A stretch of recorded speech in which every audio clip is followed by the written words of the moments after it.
आपका टीवी 24 हिंदी में स्वागत है। पहले अपना शुभ नाम। भैया मेरा नाम प्रधान मैं पासवान मेरा नाम है। क्या जय साथियों इस वक्त हम देवरिया जिला में हैं और देवरिया जिला के सुल्तानी ग्राम सभा और एक और ग्राम ईश्वरपुरा के बीच में है। सुल्तानी और ईश्वरपुरा के बीच में है और यहाँ के ग्रामीण है, कहा जाता है भारत के हृदय गांव में बसता है। तो हम भारत के हृदय गांव में हैं और टीवी 24 हिंदी गांव की आवाज़ को कवर कर रही है। तो आइए जानेंगे, पूर्व प्रधान प्रदीप पासवान जी हैं, इनसे भी जानेंगे। पहले प्रधान जी बताइए, यहाँ के जो विकास है यहाँ पर आप काफ़ी बता रहे हैं संघर्ष किए। हाँ सर, जब हम प्रधान थे तो यहाँ पीपा के लिए बहुत संघर्ष किए। सांसद जी से, विधायक जी से जाकर हमने संपर्क किया कि पीपा पड़ जाता है तो कम से कम 25 गांव के बच्चों को जो कि 10 किलोमीटर घूम के जाते हैं। हमारा नज़दीकी शहर रुद्रपुर है और वहाँ पे इंटर कॉलेजें हैं, जैसे कि हमारा पिपरा कछारी इंटर कॉलेज हो गया, दुर्गेश्वरनाथ इंटरमीडिएट कॉलेज हो गया, 87 इंटरमीडिएट कॉलेज हो गया। इस तरह की कॉलेजें हैं क्योंकि बच्चे बहुत घूम के जाते हैं। अगर पीपा पड़ जाता तो स्कूल का भी लोड कम हो जाता और बच्चों को आसानी हो जाती जाने के लिए। और यही सारी समस्याएं हैं।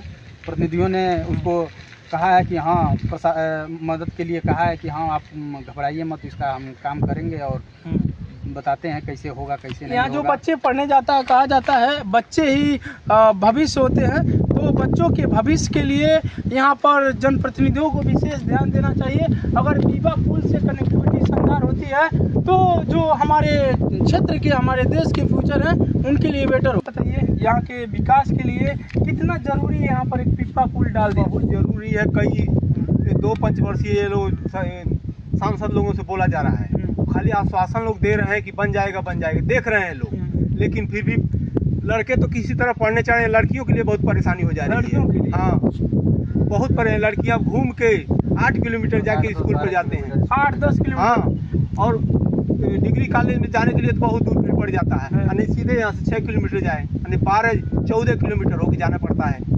बिल्कुल। और कहा जाता है जो नारी शक्ति माँ दुर्गा का रूप होती है और देखा गया है प्राचीन काल से भी देखा जाए तो स्त्रियों को शिक्षा व्यवस्था में काफ़ी सुधार जो शहरी इलाका में तो हुआ है, हमारे ग्रामीण इलाका में इसलिए नहीं बहुत सारी बच्चियां पढ़ पाती, जो पढ़ने जाती हैं काफ़ी संघर्ष के बाद जाती हैं क्योंकि दूर हो जाता है। माता पिता भेजने में भी संकोच करते हैं, बच्ची जाएगी सुबह पढ़ने फिर आएगी शाम हो जाएगा, तो दूर हो जाता है। इसके कारण भी यहाँ के लोग बसते हैं।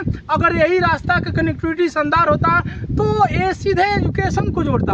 अगर यहाँ पर पीपा पुल होता तो समझिए एजुकेशन के बीच में ब्रिज तैयार करेंगे जहाँ पर सैकड़ों हजारों बच्चे एजुकेशन आसानी से प्राप्त कर सकते हैं। अगर यहाँ पर पीपा पुल का निर्माण होता, जैसे कि प्रदीप पासवान जी ने बताया, कई बार इस मुद्दे को लेकर जनप्रतिनिधियों से बातें कर चुके हैं, अपने गाँव के, अपने क्षेत्र की समस्याओं को उनके सामने रखे हैं, तो उनको चाहिए अमल करना। यहाँ पीपा पुल की आवश्यकता है। अगर पीपा पुल होता तो कम से कम ठंडी और गर्मी में तो आने जाने में दिक्कत नहीं होती। बच्चों को नन्हे बच्चे होते हैं, महिला उसमें बहुत सारी बच्चियां होती हैं जो एजुकेशन है, और कहा जाता है दुनिया के किसी भी राष्ट्र की संस्कृति जो है युवाओं के कंधे पर टिकी होती है, उनके कंधे पर ही पूरा उस देश, उस गांव, उस क्षेत्र का भविष्य टिका होता। तो सोचिए जनप्रतिनिधि जो हैं अपने क्षेत्र का विकास चाहते हैं, ये कोई भी विधानसभा, जिस विधानसभा में आता हो या लोकसभा में आता हो,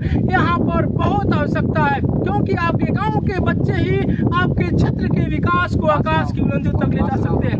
और बांसगांव लोकसभा क्षेत्र पड़ता है और विधानसभा रुद्रपुर पड़ता है। इसके अंतर्गत यहाँ पर आता है किन गाँव के बीच में और सुल्तानी, ईश्वरपुरा और सिलाटा।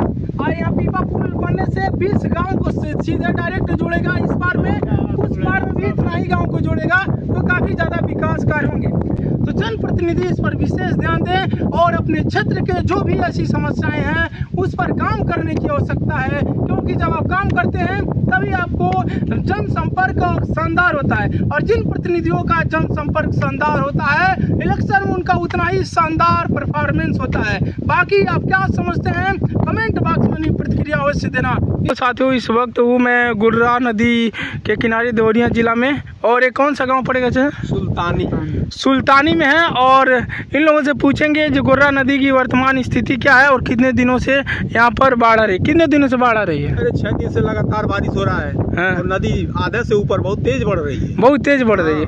लगातार कितने दिनों से बारिश लगभग यहाँ? अरे 6 दिन हो गए आज लगातार 6 दिन। आज ही थोड़ा ये धूप दिख रहा है नहीं, इसके पहले आज कब से लगभग में सुबह में बारिश हुई है क्या? सुबह में हुई है बारिश। हाँ। हाँ। और गोर्रा नदी पीछे जस्ट इनके गोर्रा नदी है। गोर्रा नदी की वर्तमान स्थिति क्या है? अरे आधे से ऊपर है। अब ऐसे बढ़ते रही तो 8 दिन में पूरा बाढ़ हो जाएगा। 8 दिन में पूरा बाढ़ आ जाएगी। जिस रफ्तार से बढ़ रही है हाँ। उस रफ्तार से बढ़ी तो हो जाएगा और कम दिन में हो जाएगा। अच्छा, और सन 98 का बाढ़ देखे हैं कई लोग? देखे हैं। कैसा मंजर था सन 98 का? बढ़िया।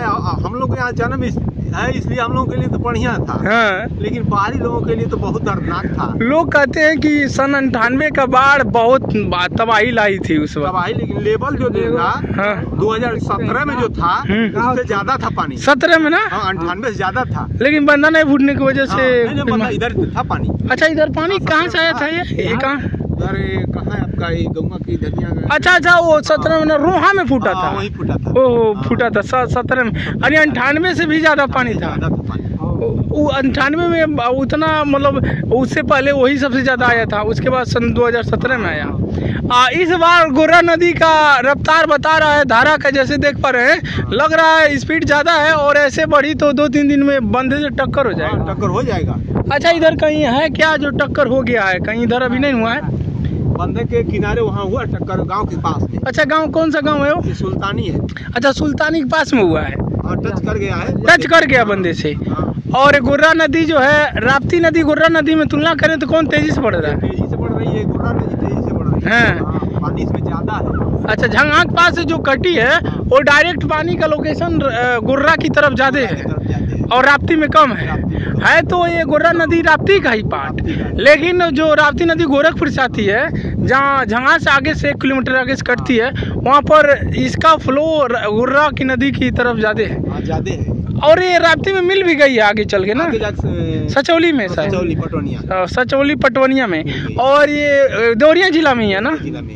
चलिए ठीक है। और लगता है यही रहेगा तो जल्दी बाढ़ का भी यहाँ पर आने की जिस रफ्तार से बढ़ी है। हाँ। उस रफ्तार से 1 हफ्ते में लगता है कि 1 हफ्ता में बंदे पर टच कर जाएगी। 1 हफ्ता में पूरा बढ़ी है ना? हाँ।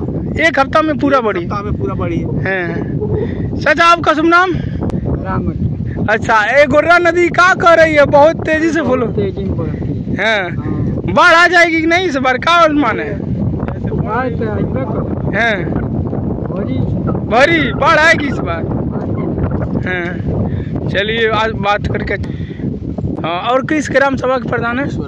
अच्छा, कौन सा? ईश्वरपुरा। तो ईश्वरपुरा के प्रधान जी हैं।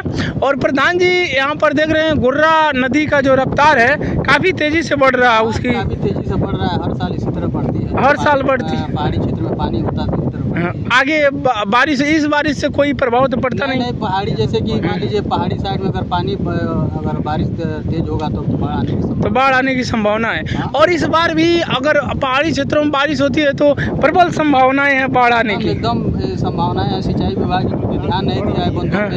हर जगह शाही जो जानवर होते हैं मांग खोद के रखे हुए हैं। सिंचाई विभाग एकदम सुस्त है, बिल्कुल एकदम लापरवाह है। कहीं भी अगर थोड़ा भी नदी टच करती है तो कहीं कहीं बंधा टूटने की। अच्छा, ये बंधा टूटता है तो कितने गांव का दायरा जलमग्न हो जाएगा? कम 52 गाँव। देवरिया जिला में समझिए 52 गाँव, या मतलब देवरिया जिला का मुख्य मतलब ये 52 गाँव है। हमें लगता है ये गोरखपुर जिला तक भी जाती है। 52 गाँव में गोरखपुर भी जाता है। ये जो गोरखपुर बॉर्डर है ना, यहाँ पर वहाँ तक भी ये जाती है। इसलिए अति संवेदनशील में आता है क्योंकि चारों तरफ से दो साइड से गोर्रा नदी है और 2 साइड से राप्ती नदी। राप्ती नदी चारों तरफ से बीच में है। ये 52 गाँव। अगर कहीं भी टूटेगी, गोर्रा टूटेगी तभी बाढ़ आना है और राप्ती टूटेगी तभी बाढ़ आना है। यानी 52 गाँव का दायरा खतरा 2 नदियों से है, गोर्रा से और एक राप्ती का। चौतरफा खतरा है। तो सिंचाई विभाग को इस पर ज्यादा ध्यान देने की आवश्यकता सिंचाई है। विभाग इसी हर साल इसी तरह करती है। जब नदी जब पास में आ जाती है, पास में आती है बंधे के साइड, तो ग्रामीण के जो अपने अपने गांव के लोग हैं अब सब अपना सुरक्षा के लिए अपने रात दिन जाग के उसको देखते हैं कहाँ मतलब मिट्टी भरा जाए, क्या करा जाए, उस हिसाब से फिर सिंचाई विभाग आता है, जो मिट्टी डालना होना होता है अपने डलवाते हैं लोग। मतलब जब टच कर जाती है बंधे से तब सिंचाई विभाग नींद खुलती है। विभाग की नींद खुलती है। और मान लीजिए कोई होल पहले बच गया तो ग्रामीण उसको पहचान करते हैं सबसे पहले, पहचान करके सूचित करते हैं सिंचाई विभाग को। अगर सिंचाई विभाग आ जाती है ठीक है, नहीं तो फिर दिक्कत खतरा है। खतरा ही है। जैसे मान लीजिए यहाँ के लोकल ठेकेदार जो हैं उन लोगों को सूचित किया जाता है कि सर देख लीजिए यहाँ पे होल खुला है, अगर आपके दायरे में आता है तो आप इसको सही करवाइए, नहीं तो बस अब ग्रामीण अपना व्यवस्था करते हैं। अच्छा, ग्रामीण अपना व्यवस्था करते हैं। तो अच्छा लगा आपसे बात करके। और वर्तमान में देखा जाए तो गोर्रा नदी का जो रफ्तार है काफ़ी तेज़ी से बढ़ रहा है। अगर पहाड़ी इलाकों में ऐसे लगातार बारिश कंटिन्यूसली जारी रहता है तो फिर गोर्रा और राप्ती में बाढ़ आने की संभावनाएं प्रबल है।